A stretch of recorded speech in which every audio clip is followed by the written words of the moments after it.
Assalamualaikum warahmatullahi wabarakatuh.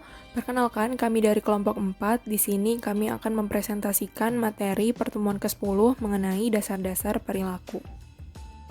Kelompok kami beranggotakan 4 orang. Yang pertama ada Farisa Dwi Elnora dengan NIM I210, kemudian ada Nida Fauziatun Nur Aziza dengan NIM I251, kemudian ada Masih Tirifani Wulandari dengan NIM I218, dan ada Nabila Silvani Azhara dengan NIM I292.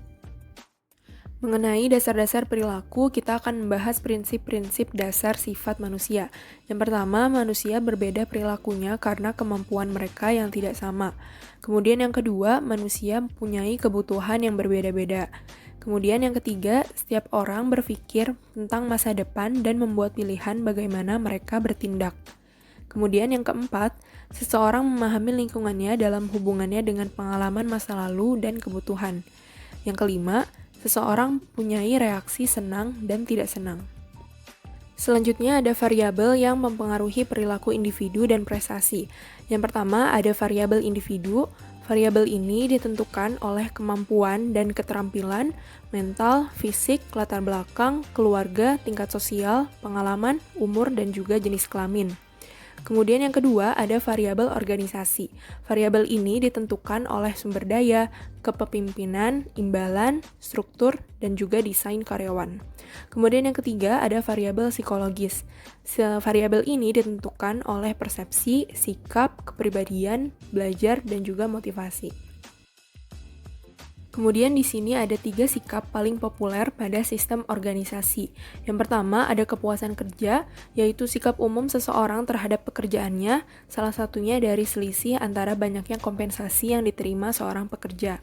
Kemudian yang kedua ada keterlibatan kerja, yaitu derajat di mana karyawan mengenal pekerjaannya, aktif, dan menganggap kinerja juga penting untuk keuntungan dirinya sendiri. Kemudian yang ketiga, ada komitmen terhadap organisasi, yaitu orientasi karyawan yang diukur dari kesetiaannya, identifikasinya, dan keterlibatan dengan organisasi tersebut. Kemudian selanjutnya di sini ada definisi dari kepribadian. Jadi kepribadian adalah kombinasi cara-cara yang digunakan oleh seseorang dalam berinteraksi dengan orang lain yang dipengaruhi oleh sifat turunan atau genetis dan juga lingkungannya. Adapun faktor-faktor pembentuk kepribadian, yang pertama ada keturunan atau faktor genetis, yaitu ditentukan sejak lahir berupa sifat-sifat bawaan baik fisik maupun mental yang mempengaruhi perbuatan, perasaan, dan juga pikiran. Kemudian yang kedua ada faktor lingkungan, yaitu berupa budaya, norma, nilai, yang dimana seseorang dibesarkan dalam lingkungan keluarga, teman, kelompok sosial, dan juga masyarakat. Kemudian yang ketiga ada faktor situasi, yaitu kepribadian orang dapat berubah akibat perubahan situasi tertentu. Artinya, kepribadian dapat direkayasa atau dirubah dan berubah, misal dengan proses pendidikan, belajar, dan lain-lain. Kemudian selanjutnya di sini ada ciri kepribadian berdasarkan Myers-Briggs Type Indicator atau MBTI. Fungsinya adalah untuk mengenali bagaimana individu merasakan dan bertindak dalam situasi-situasi tertentu. Nah, di sini ada 4 kategori. Yang pertama ada extrovert or introvert, kemudian sensing or intuition, indera atau intuisi, kemudian ada thinking or feeling, pikiran atau perasaan, dan yang terakhir ada perceiving or judging, penilaian atau pendapat. Nah, MBTI ini berhubungan dengan bagaimana individu memfokuskan energinya, memberikan perhatian dan mengumpulkan informasi, kemudian sebagai proses dan evaluasi informasi dan membuat keputusan, dan mengorientasikan diri pada dunia luar. Gabungan dari 4 tipe utama ini akan menghasilkan 16 tipe kepribadian. Misalnya, yang pertama ada tipe ESTJ, yaitu adalah tipe pengorganisasi, praktis, realistik, dan juga to the point. Kemudian ada tipe INTJ. Tipe ini adalah tipe yang visioner, kayak ide-ide orisinil, kritis, dan juga mandiri. Kemudian ada tipe ENTP, yaitu tipe pengkonsep, banyak akal dalam memecahkan masalah-masalah yang menantang. Kemudian di sini ada fungsi dari tipe-tipe MBTI. Yang pertama ada extrovert dan introvert, biasanya akan menentukan tipe interaksi sosial seseorang. Kemudian sensing dan juga intuitif akan menentukan seseorang dalam memperoleh suatu informasi. Kemudian ada feeling dan thinking akan menentukan seseorang dalam membuat keputusan. Dan yang terakhir ada perseptif dan juga judgmental, akan menentukan seseorang dalam gaya pengambilan keputusannya. Selanjutnya adalah the big five model atau model 5 besar. Ada ekstraversi, yang mana mudah bergaul, banyak bicara, tegas, dan percaya diri. Selanjutnya adalah terbuka pada pengalaman, yaitu imajinatif, responsif, kreatif, intelek, dan fleksibel. Selanjutnya, stabilitas emosional. Ada tenang, aman, dan tidak khawatir. Selanjutnya adalah berhati-hati dan kemampuan bersepakat. Selanjutnya adalah atribut kepribadian dalam organizational behavior. Yang pertama adalah lokus kendali, di mana tingkat individu yakin bahwa mereka adalah penentu nasib mereka sendiri. Yang kedua adalah Machiavellianisme, tingkat di mana seorang individu pragmatis mempertahankan jarak emosional dan yakin bahwa hasil lebih penting dari proses. Yang ketiga adalah mengambil resiko. Yang keempat adalah otoriter. Yang kelima adalah pemantauan diri, yaitu kemampuan individu untuk menyesuaikan perilakunya dengan faktor situasional eksternal. Selanjutnya adalah kepribadian tipe A, yaitu keterlibatan secara agresif, perjuangan terus-menerus untuk mencapai lebih banyak dalam waktu lebih sedikit. Berikutnya adalah teori Holland, yang mana teori Holland itu menyajikan 6 tipe kepribadian. Yang pertama tipe kepribadian realistis, yaitu memiliki sifat pemalu, stabil, dan praktis. Dan pekerjaan yang cocok adalah mekanik, petani, dan pekerja perakitan. Yang kedua adalah investigatif. Kepribadiannya yaitu analitis dan mandiri. Dan pekerjaan yang cocok itu adalah ahli biologi, ekonom, dan ahli matematika. Yang ketiga adalah tipe kepribadian sosial. Sifatnya adalah kooperatif dan mudah bersosialisasi. Pekerjaan yang cocok itu adalah pekerja sosial, guru, dan konselor. Yang keempat adalah konvensional, yang bersifat efisien, tidak luas, dan praktis. Pekerjaan yang cocok itu adalah manajer, akuntan, dan teller. Yang kelima adalah enterprising, yang memiliki ciri kepribadian ambisi dan energik, dan pekerjaan yang cocok itu adalah pengacara dan penjual. Dan yang terakhir adalah artistik. Dia adalah seorang yang imajinatif, tidak praktis, dan idealis. Pekerjaan yang cocok itu adalah tukang cat, musik, dan penulis. Berikutnya adalah tipe kepribadian yang berhubungan dengan pekerjaan. Dan inilah gambaran dari tipe-tipe kepribadian yang berhubungan dengan pekerjaan. Selanjutnya adalah tipologi kepribadian menurut Hippocrates dan Galenus. Yang pertama ada koleris. Koleris itu adalah seseorang yang dikatakan berorientasi pada pekerjaan dan tugas. Dia adalah seseorang yang mempunyai disiplin kerja yang sangat tinggi. Yang kedua adalah pragmatis, yang mana tipe ini cenderung tenang, dari luar cenderung tidak beremosi, tidak menampakkan perasaan sedih ataupun senang. Naik turun emosinya itu tidak nampak dengan jelas. Yang ketiga adalah melankolis. Orang dengan tipe melankolis ini terobsesi dengan karya yang paling bagus, yang paling sempurna, dan dia memang adalah seseorang yang mengerti estetika kehidupan hidup ini. Kelemahannya, ia mudah sekali dikuasai oleh perasaan, dan cukup sering perasaan yang mendasari hidupnya sehari-hari adalah perasaan murung. Dan yang terakhir adalah sanguinis, yang sangat gembira, yang senang hatinya, mudah untuk membuat orang tertawa dan bisa memberi semangat pada orang lain. Kelemahannya adalah dia cenderung impulsif. Slide selanjutnya adalah persepsi, proses di mana individu memberikan makna terhadap lingkungannya dengan menginterpretasi dan mengorganisir apa yang ditangkap alat indera. Selanjutnya adalah pembelajaran, yaitu perubahan perilaku yang relatif permanen akibat dari pengalaman. Hampir semua perilaku yang kompleks itu adalah hasil pembelajaran. Pembelajaran berlangsung kontinu yang berkelanjutan. Prinsip pembelajaran yang pertama adalah memiliki tujuan dan disadari. Yang kedua adalah adanya penerimaan informasi. Yang ketiga adalah terjadinya proses internalisasi. Dan yang keempat adalah perubahan bersifat relatif permanen. Selanjutnya adalah perilaku kelompok. Kelompok didefinisikan sebagai dua individu atau lebih yang berinteraksi dan saling bergantung untuk mencapai tujuan tertentu, sehingga perilaku atau kinerja dari seseorang dipengaruhi oleh perilaku atau kinerja anggota lain.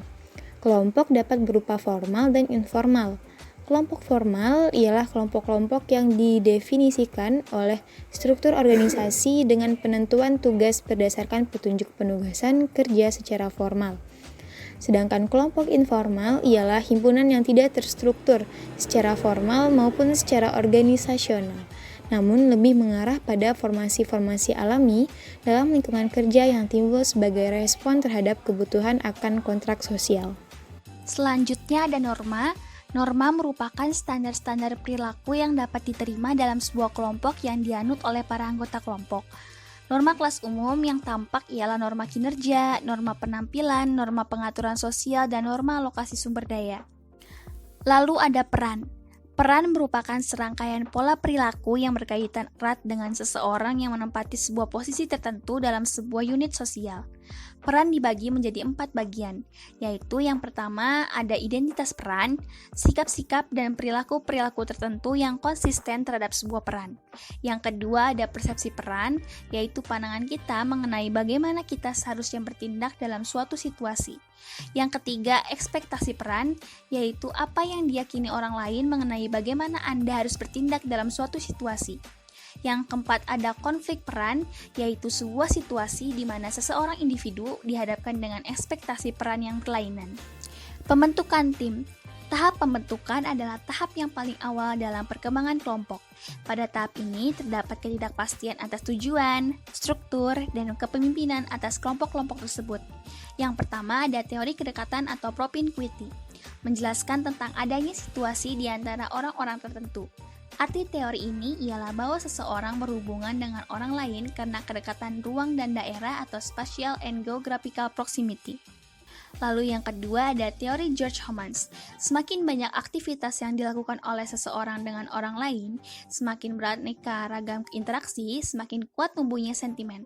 Semakin banyak interaksi, semakin banyak kemungkinan aktivitas dan sentimen pada orang lain. Semakin banyak aktivitas dan sentimen ditularkan, semakin banyak interaksi.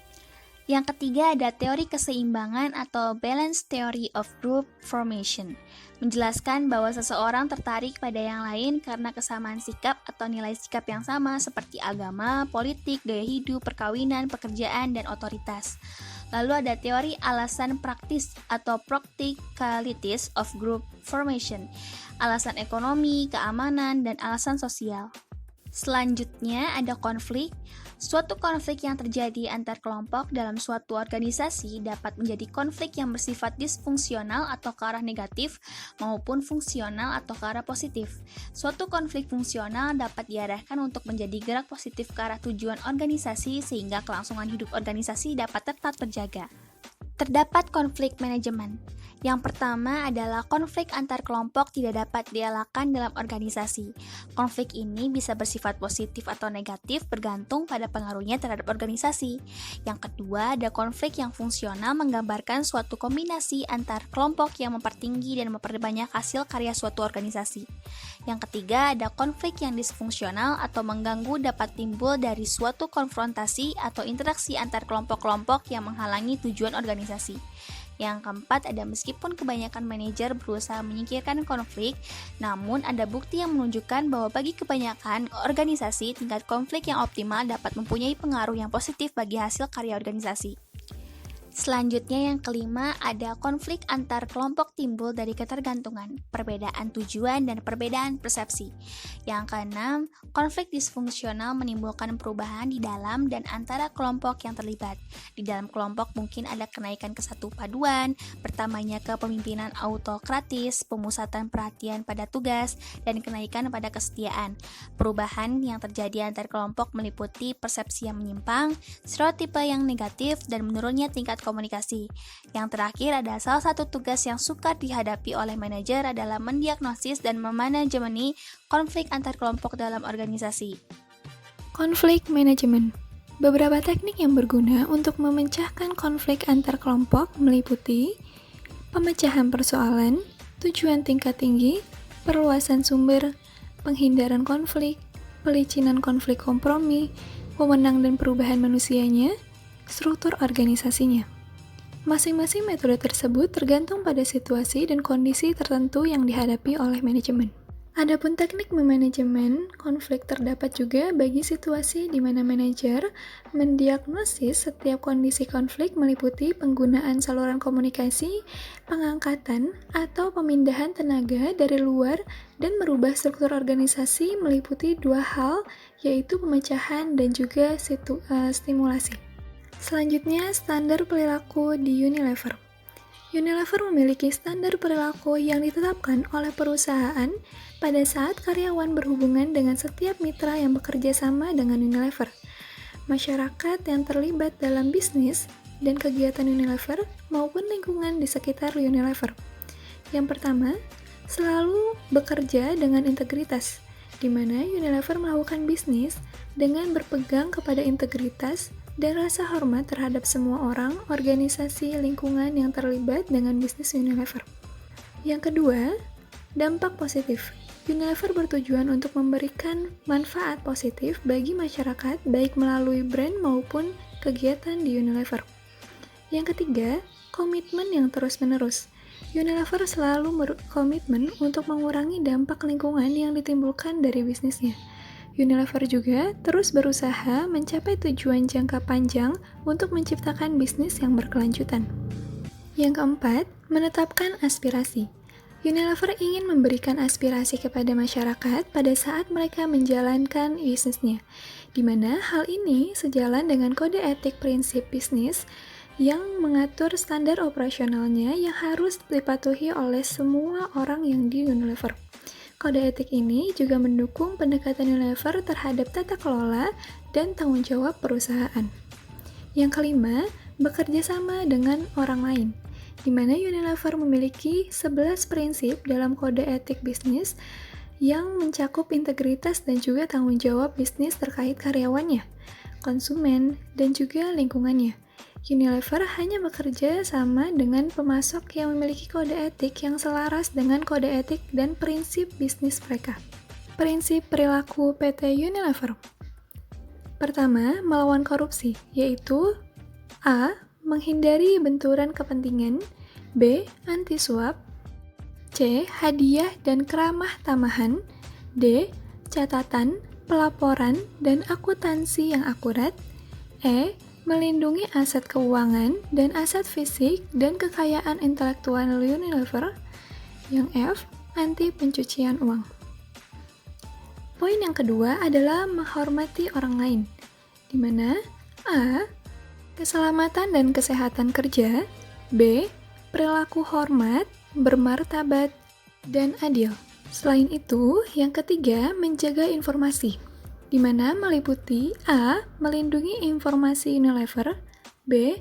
Mencegah perdagangan yang melibatkan orang dalam, C. Informasi dan kekayaan intelektual milik pesaing, D. Data pribadi dan privasi, E. Penggunaan teknologi dan juga informasi.